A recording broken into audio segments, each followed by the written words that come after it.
Chhaava film तो आपने ज़रूर देख ली होगी, लेकिन एक चीज़ आपने ज़रूर नोटिस की होगी कि इस फिल्म में छत्रपति संभाजी महाराज को अगर देखा जाए तो उनको पकड़ पाना किसी के बस की बात नहीं थी। आप भी जानते हैं, ये सब जानते हैं, लेकिन इतिहास गवाह है जब भी हमारे भारत के राजाओं को जब कोई बल से बुद्धि से हरा नहीं पाता तो वो इस्तेमाल करता है छल का। छल से ही हमारे राजाओं को हराया गया है, मारा गया है।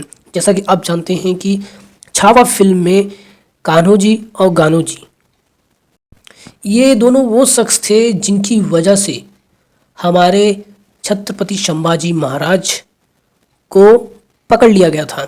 और आप जानते हैं उसके बाद क्या हुआ। 40 दिनों तक छत्रपति संभाजी महाराज को टॉर्चर किया गया, उनके शरीर को इतना जख्मी किया गया, उनके शरीर पर नमक, कभी मिर्ची, उनके नाखून निकाल लिए गए उंगलियों के, यहाँ तक कि उनकी आँखों में आपको पता ही है उनकी उंगलियां तक काट दी गई।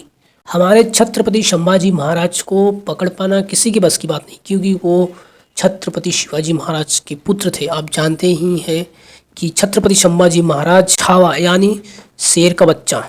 और इतिहास गवाह है जब भी हमारे राजाओं को कोई हरा नहीं पाया तो वो कहते हैं ना, दुश्मन बाहर से नहीं बनाने पड़ते, दुश्मन घर में ही होते हैं। उसी तरह से कान्हो जी और गानो जी ने, इन दोनों ने अगर छत्रपति संभाजी महाराज के साथ गद्दारी नहीं की होती तो आज इतिहास कुछ और होता।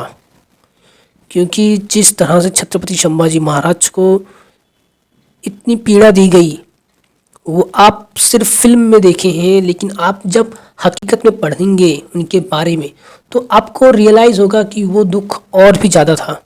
क्योंकि आखिरी में छत्रपति संभाजी महाराज जब नहीं झुकते हैं, इस्लाम नहीं कबूल करते हैं, तो आखिरी दिन छत्रपति संभाजी महाराज का जो सिर है वो कलम कर दिया जाता है, जिसके कारण उनकी मृत्यु हो जाती है।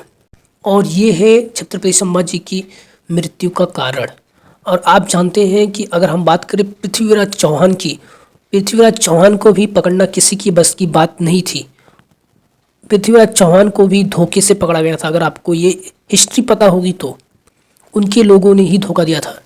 तो आप जानते हैं हमारे हिंदुस्तान में अगर किसी भी राजा को कोई नहीं हरा पाया तो उनके लोगों ने ही उनके साथ दगा की, गद्दारी की, ये आपको पता ही होगा। तारीफ तो हमें छत्रपति संभाजी महाराज के साथ उनके मित्र यानी कि कवि उनकी करनी चाहिए कि वो छत्रपति संभाजी महाराज के साथ सदैव रहे। इतिहास को आपको पढ़ना चाहिए, समझना चाहिए और लोगों पे भरोसा करने से पहले एक बार ज़रूर सोचना चाहिए कि हमारे छत्रपति संभाजी महाराज को किस तरह से औरंगजेब ने तड़पाया।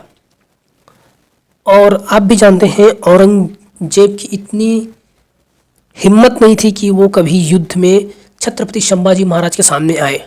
आपने अगर हिस्ट्री पढ़ा होगा तो औरंगजेब जो शख्स था, यह शख्स कभी भी युद्ध के मैदान में कभी नहीं आया, ये अपने सैनिकों को भेजता था।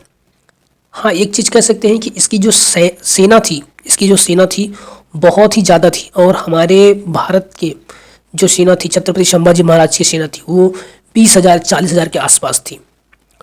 लेकिन वो भी जो औरंगजेब था वो छत्रपति संभाजी महाराज से डरता था और छत्रपति शिवाजी महाराज से भी डरता था। जितने भी मुगल राजा थे वो सब हिंदुस्तान के राजाओं से डरते थे, कभी वो युद्ध में आमने सामने आए ही नहीं। और कान्हो जी और गानो जी के ऊपर आपकी क्या राय है, कमेंट में ज़रूर बताना।